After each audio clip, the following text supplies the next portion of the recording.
They had already decided he didn't belong there, long before his daughter ever opened her mouth. The restaurant glowed in soft amber light, the kind that made polished silverware shimmer and crystal glasses catch reflections like quiet stars. And yet somehow, under all that warmth, there was a chill that had nothing to do with temperature, a silent judgment that lingered in glances and half-hidden smirks as Ethan Cole sat at a corner table, his worn denim jacket folded carefully over the back of his chair, his posture straight but unassuming, like a man who understood exactly where he stood in the world and had made peace with it, even if the world hadn't done the same for him. Lily swung her legs gently beneath the table, her small sneakers barely brushing the floor, her wide eyes taking in everything with a kind of wonder that hadn't yet learned to filter itself through status or expectation, and she leaned closer to her father, her voice soft but certain. "Daddy, why is she sitting all alone?" Ethan followed her gaze without turning his head too quickly, just a subtle shift of his eyes toward the far side of the room, where a woman sat at a large table meant for 4, untouched place settings surrounding her like empty promises, her posture elegant, her expression distant, as if she were present in body but somewhere far away in thought. "Sometimes people just need quiet, sweetheart," Ethan replied gently, his voice calm, steady, never rushed, the kind of voice that carried more weight in what it didn't say than what it did. Lily tilted her head, considering that, her brows knitting together in innocent confusion. But she looked sad. The words hung there, simple and unfiltered, cutting through the polished air more cleanly than any adult observation ever could, and Ethan exhaled slowly, not in frustration, but in understanding, because children had a way of noticing truths that others chose to ignore. Around them, a waiter passed by with a tight smile that didn't quite reach his eyes, his glance flicking briefly toward Ethan's table before moving on, and at a nearby table, a man in a tailored suit leaned slightly toward his companion, whispering something that earned a quiet chuckle, the kind that wasn't loud enough to confront but clear enough to feel. Lily didn't notice any of it. Or maybe she did and simply didn't care, because her world wasn't built on those invisible lines yet. And after a brief pause, she straightened in her seat, her small hands pressing against the edge of the table as she made a decision that felt bigger than the moment itself. "Can I sit with her?" she asked, her voice hopeful, not asking permission from the room, just from the one person who had always taught her what mattered. Ethan didn't answer right away, not because he didn't know what to say, but because he understood what the question carried, not just curiosity, but kindness, the kind that didn't calculate outcomes or consequences, and for a brief second, his eyes moved again across the room, noticing the subtle shifts, the glances that lingered a little longer now, the quiet tension that seemed to tighten like a string being pulled. And then he looked back at his daughter, really looked at her, at the honesty in her expression, at the way her heart moved before the world had a chance to shape it. "If you go," he said softly, "you go with respect." Lily nodded immediately, as if that had always been the plan, as if respect was something as natural as breathing, and without hesitation, she slid off her chair, her small footsteps barely making a sound against the polished floor as she began walking across the room, each step unnoticed by some, quietly observed by others, and heavily judged by a few. And in that moment, as conversations softened and attention shifted without anyone fully admitting it, something invisible began to change. Something no one could name yet. Something that started with a simple question and was about to unsettle everything they thought they understood. Lily slowed as she reached the edge of the woman's table, her small fingers brushing lightly against the polished wood as if asking permission before her voice ever did. And for a brief moment, she simply stood there, looking up with the kind of open curiosity that had not yet learned to hide itself behind hesitation. "Excuse me," she said gently, her tone soft but steady. "Is it okay if I sit with you?" The woman did not respond immediately, not because she had not heard, but because something in the question seemed to catch her off guard, as if it had arrived from a place she had not visited in a very long time. And her eyes, sharp and composed only seconds ago, shifted slightly as they met Lily's, studying her not with suspicion, but with something quieter, something searching. Around them, the air tightened, conversations thinning into whispers that floated just beneath the surface, and a server who had been approaching the table slowed his steps, his smile fading into uncertainty as he glanced between the child and the woman, unsure whether to intervene or pretend nothing unusual was happening. "Sweetheart," he began carefully, his voice polite but edged with caution, "this table is reserved." Lily turned her head slightly, not with defiance, but with simple honesty. "I am just asking if she wants company," she said, as if that alone should be enough explanation. And for a second, the server hesitated, caught between policy and something he could not quite name. The woman finally exhaled, a slow, quiet breath that seemed to release more than just air, and she set her fork down with deliberate calm, her gaze returning fully to Lily. "You may sit," she said, her voice low and composed, but softer than before, carrying a warmth that had not been there moments ago. The server blinked, clearly unprepared for that answer, and straightened quickly. "Of course, ma'am," he said, stepping back with a nod, though his eyes lingered for a moment longer than necessary before he turned away. Lily's face brightened instantly, not with excitement that demanded attention, but with a quiet happiness that felt genuine, and she slid into the chair across from the woman, her feet still not reaching the floor, her hands resting neatly in her lap as she looked up again.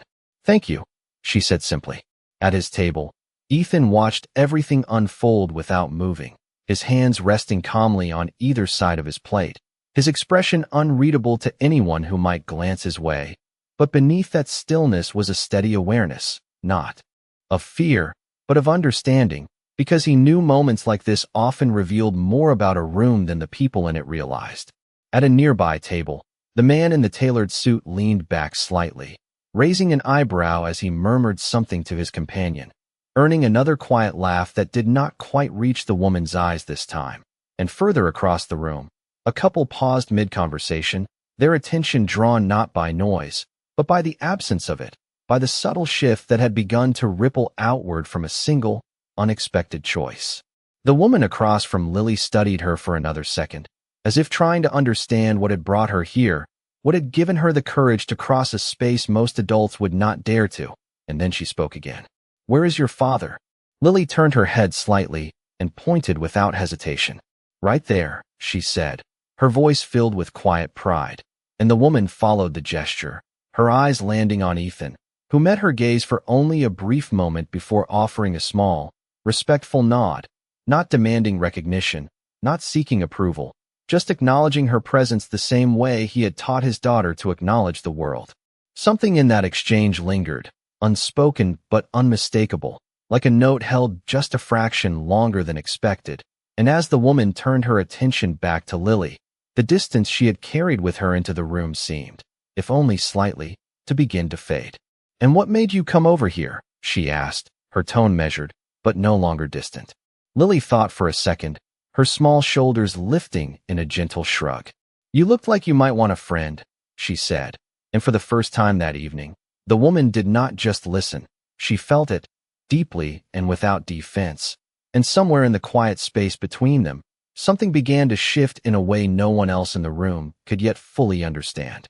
The woman held Lily's gaze for a moment longer than expected, as if weighing something invisible, something far deeper than a simple conversation across a table, and then she leaned back slightly in her chair, her posture still composed but no longer distant, her voice carrying a softness that had not existed when the night began. "That is a rare reason," she said quietly. Lily tilted her head, her small hands still folded neatly, her curiosity unfiltered. "Is it?" she asked. The woman gave a faint smile, the kind that appeared slowly, like it had to remember how. "Yes," she replied. "Most people only sit where they feel they belong." Lily thought about that for a second, her eyes drifting briefly around the room, noticing the well-dressed guests, the polished surfaces, the quiet formality that seemed to draw invisible lines between people. "My dad says kindness does not need a reason," she said simply. The words landed gently, but their weight was undeniable, and the woman's expression shifted again, something deeper this time, something almost reflective, as if a memory had been quietly stirred. At Ethan's table, he remained still, his eyes occasionally lifting from his untouched glass of water to check on Lily, not with worry, but with a steady presence that did not interfere, did not interrupt, because he trusted her, and more than that, he trusted what he had taught her. A server approached again, slower this time, more cautious, placing a fresh glass of water near the woman's hand. Though it was already half full, his movements careful, his attention divided. "Ma'am, would you like anything else?" he asked, his tone respectful, but his glance flickered briefly toward Lily, then toward Ethan, as if silently questioning whether this moment was appropriate. The woman did not look at him right away. "No," she said calmly. "Everything is fine." The server nodded quickly and stepped away, though not without casting one last look over his shoulder. At a nearby table, the man in the tailored suit shifted in his chair, his voice low but audible enough to carry. "This is exactly why standards matter," he muttered, earning a subtle nod from his companion, though her eyes lingered on Lily with something less certain. Lily did not hear him, or if she did not respond, because her attention was fixed entirely on the woman in front of her. "What is your name?" she asked. The woman paused, just for a breath, as if the question itself carried more meaning than expected. "Victoria," she said finally. "Victoria Hayes." Lily smiled softly. "I am Lily," she replied, as if offering something of equal value. And for a moment, the formality of the setting seemed to fade, replaced by something quieter, something more human. Victoria studied her again, not with curiosity this time, but with a kind of quiet admiration, as if trying to understand how someone so small could carry such uncomplicated truth. "And your father," Victoria continued, her eyes briefly lifting toward Ethan again. "He let you come over here without hesitation?" Lily nodded. "He said if I come with respect."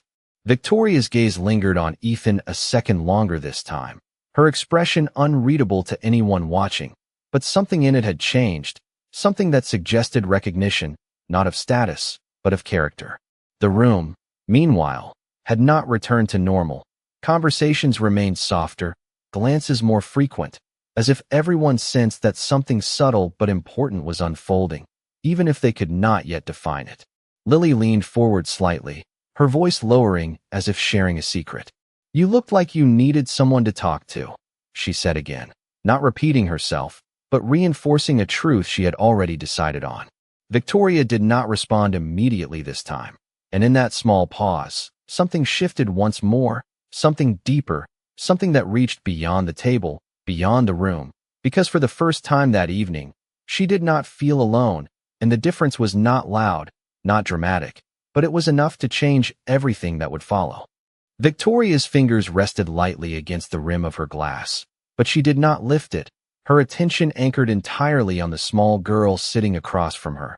And for the first time in what felt like years, the silence around her did not feel heavy. It felt gentle, like something that did not demand to be filled. "Do you always talk to strangers?" Victoria asked, her tone calm, but there was a quiet curiosity beneath it now, something warmer than before.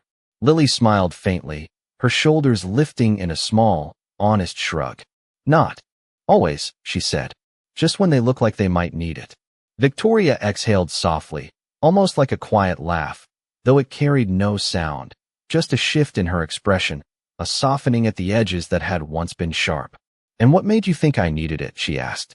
Lily looked at her carefully this time, not rushing, not guessing, just observing in the way only a child could, without filters or assumptions. "You were sitting at a big table with no one talking to you," she said simply. "That feels lonely." The words were not dramatic, not heavy, but they landed with a quiet precision that made them impossible to ignore, and for a brief second, Victoria looked away, her gaze drifting toward the empty chairs around her, as if seeing them differently now, as if the space they occupied had suddenly become louder than the conversations in the room. At Ethan's table, he shifted slightly in his chair, not out of discomfort, but awareness, his eyes steady as they followed the exchange, his posture still grounded, still composed, as though he understood that this moment did not belong to him to interrupt, only to witness. A server passed again, this time slower, more uncertain, his polished shoes barely making a sound against the floor, and though he did not stop, his glance lingered longer than before, as if trying to understand why the atmosphere felt different, why the usual rhythm of the room had been quietly disrupted. At another table, the man in the tailored suit leaned back with a faint scoff, his voice low but edged with dismissal. Some people just do not understand boundaries, he murmured, though this time the response from his companion was delayed, her eyes still fixed on Lily, her expression no longer amused, but thoughtful. Victoria returned her attention to Lily, her voice softer now, almost reflective. "You are very observant," she said. Lily smiled again, this time a little brighter. "My dad says listening is more important than talking," she replied.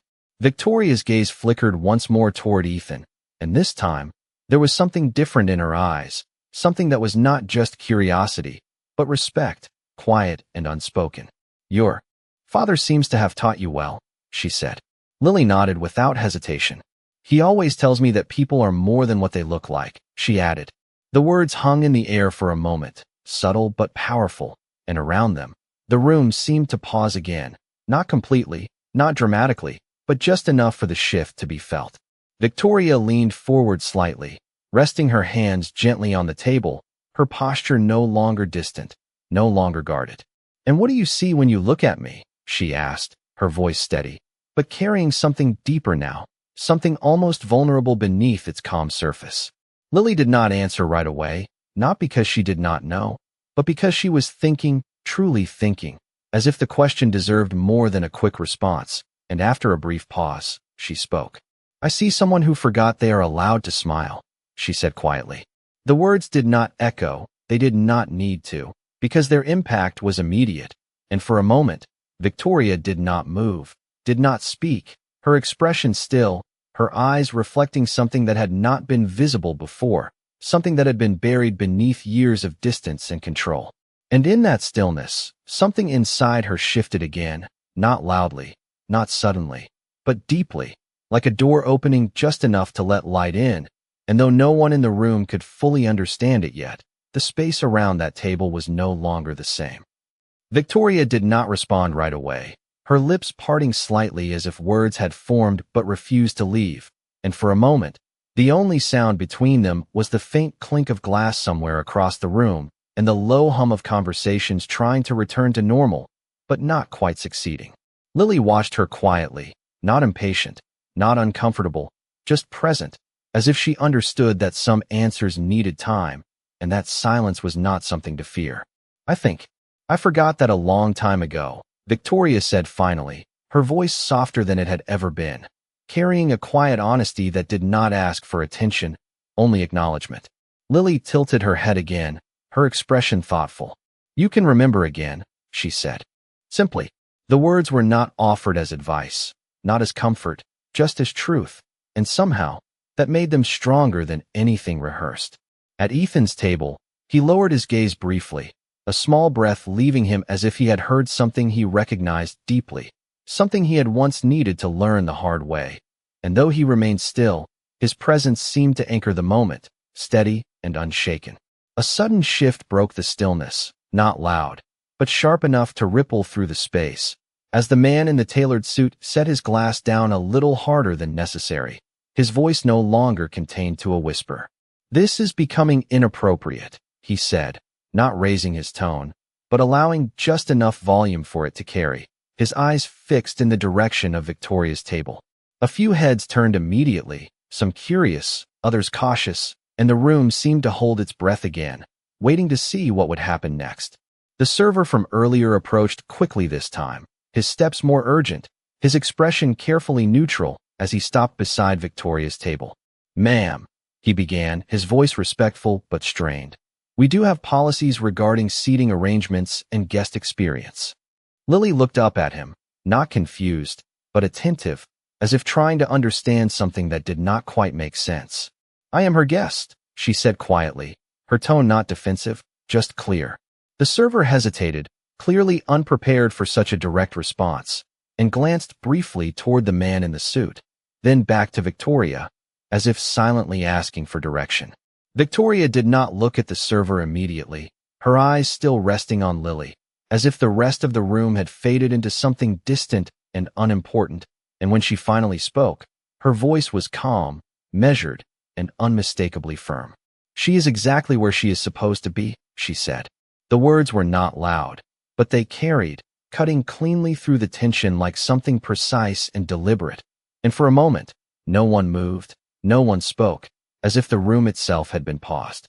The server nodded quickly, stepping back without another word, his posture shifting from uncertainty to quiet. Compliance. And the man in the tailored suit leaned back again, his expression tightening slightly.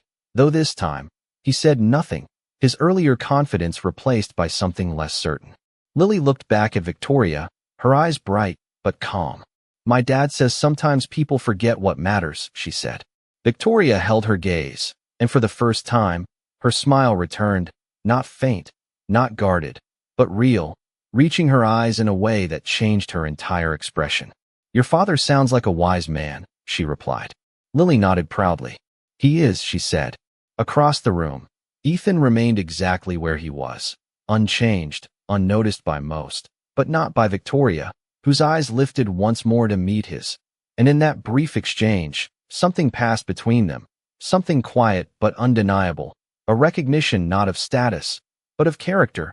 And in a room that had been built on appearances, that difference was beginning to matter more than anything else.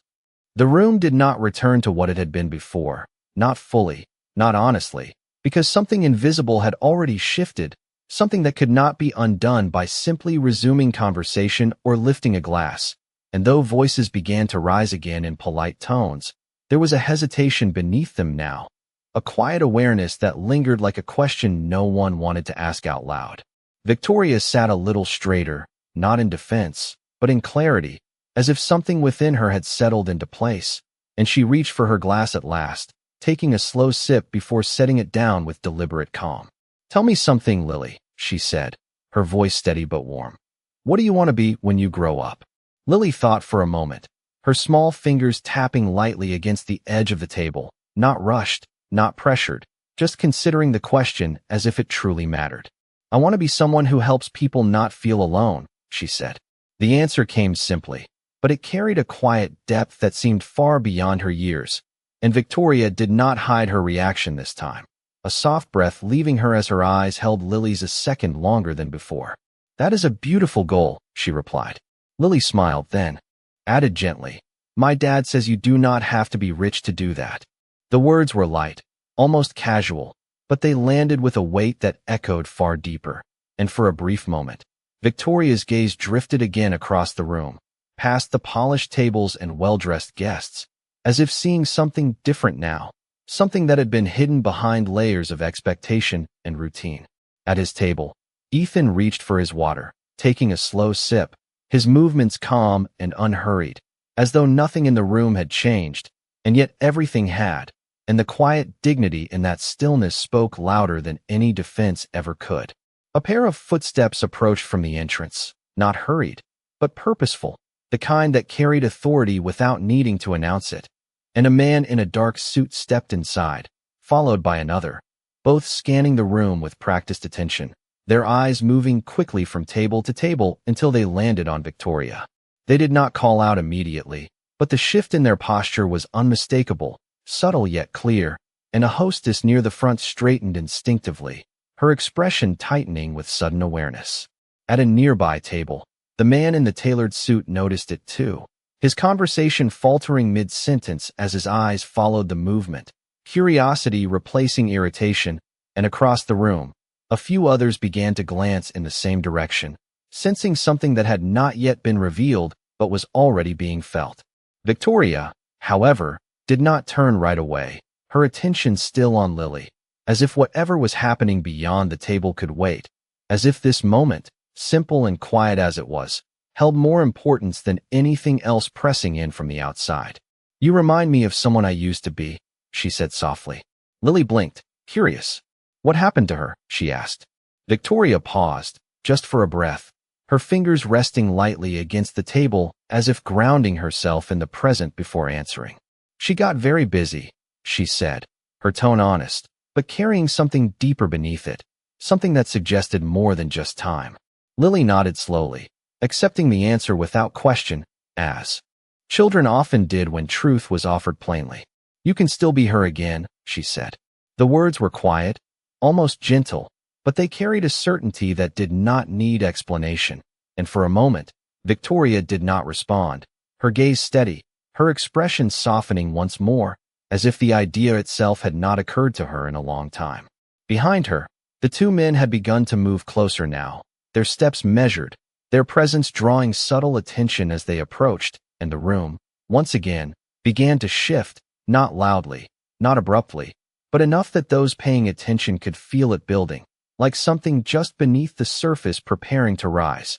And though Lily remained unaware of what was coming, Ethan's eyes lifted slightly, his awareness sharpening just enough to notice the change, and in that quiet, unfolding moment, the distance between who people thought they were and who they truly were was about to be revealed.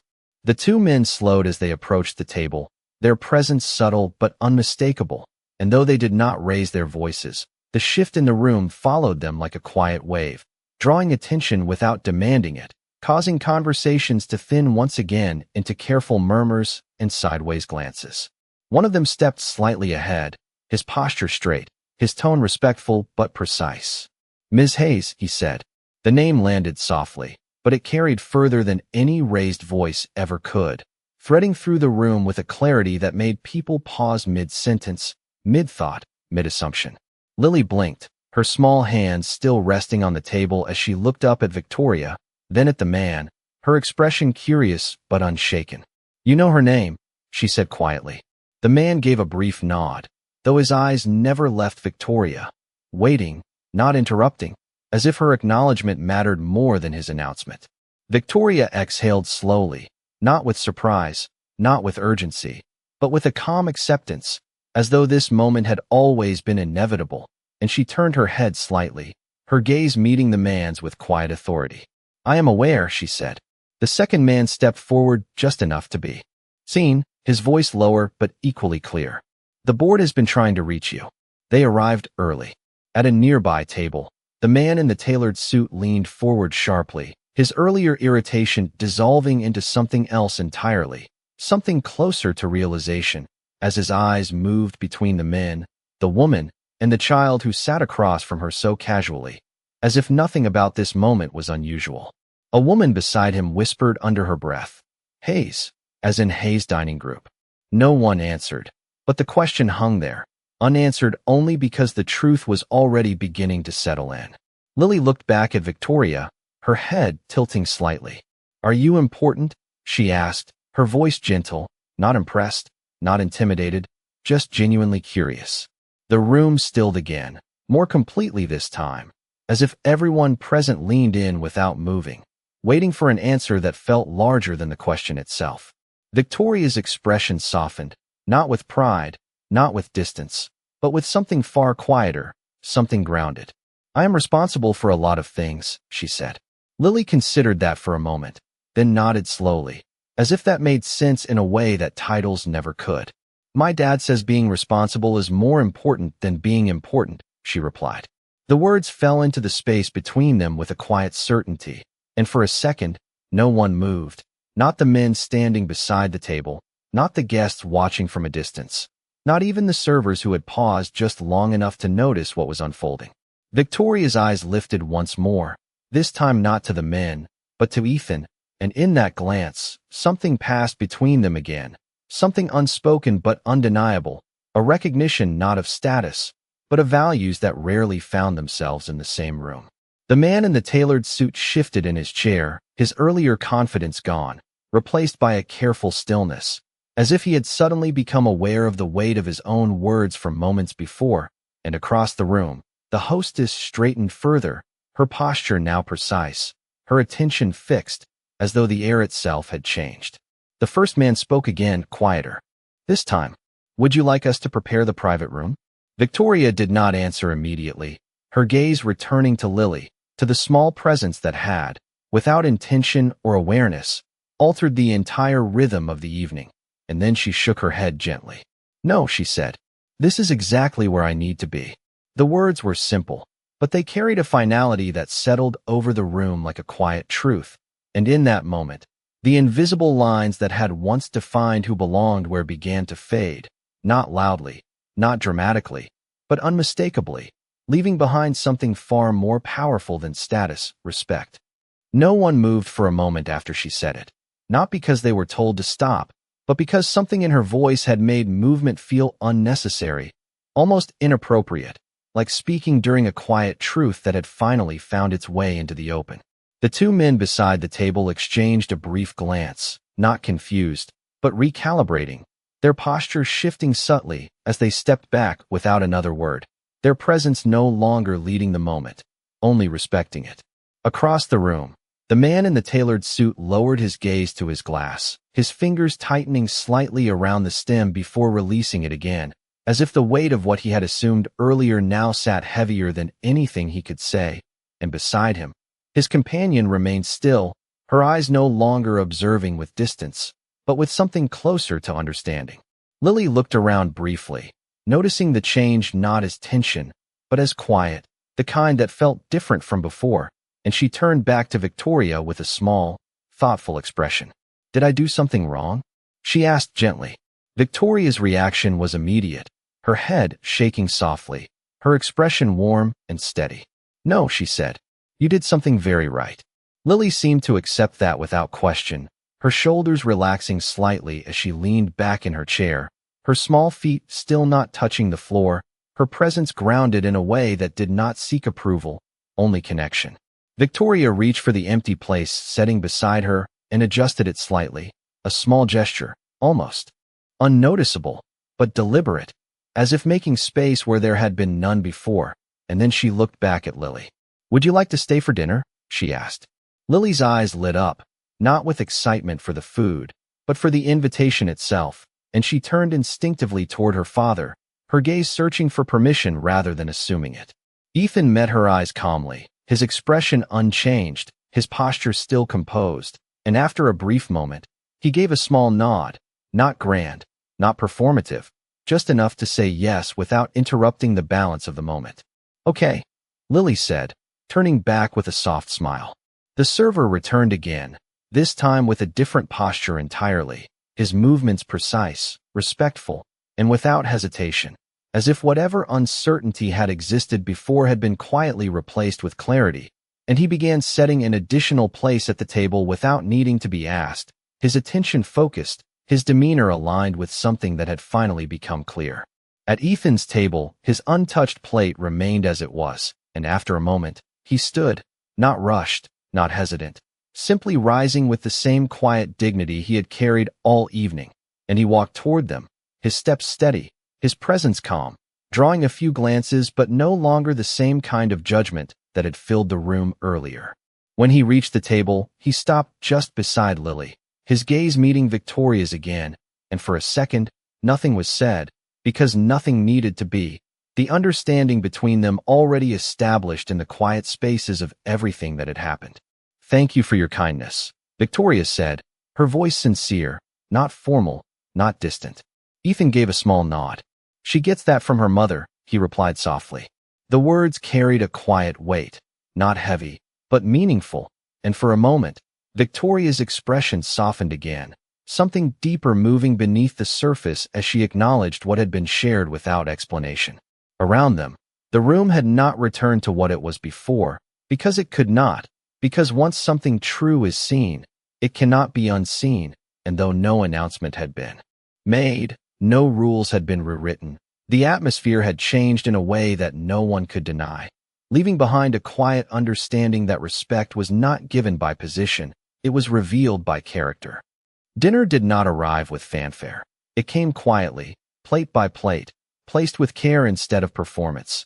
And as the table filled, something else filled with it, something that had nothing to do with food and everything to do with presence, with the kind of stillness that no longer felt heavy but complete. Lily sat between them now, her small hands resting near her plate, her eyes moving from her father to Victoria and back again, not trying to understand the shift that had happened, simply living inside it, the way children do when something good arrives without explanation. "This is nice," she said softly, her voice carrying just enough to be heard, not just at the table, but beyond it.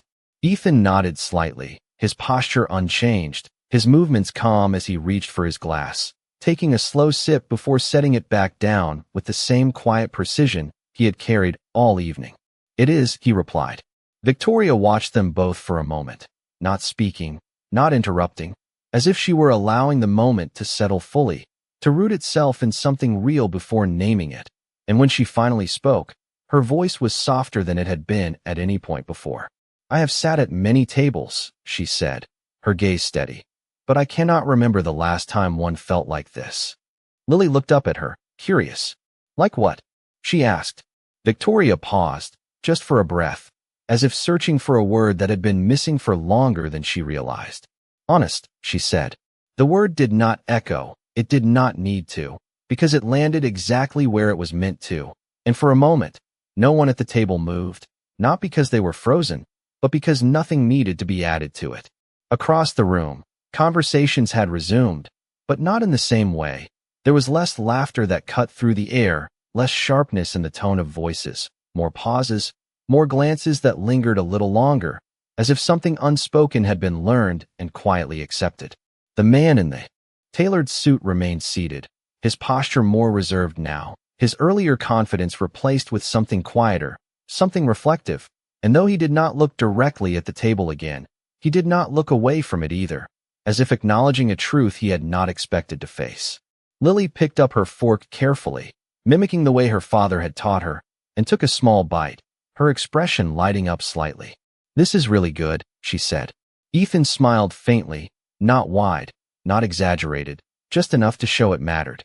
Victoria watched that exchange closely, not the words, but the space between them, the ease, the understanding that did not require explanation, and something in her expression shifted again, not dramatically, but deeply, as if she were seeing something she had not realized she had been missing.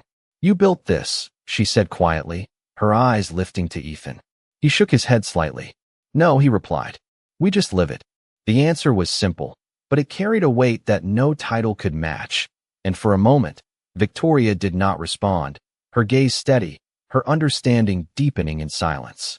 Lily looked between them, then leaned slightly toward Victoria, her voice lowering as if sharing something important. "You smiled more," she said. Victoria blinked once, caught slightly off guard, then exhaled softly, a real smile forming again without resistance. "I did," she admitted.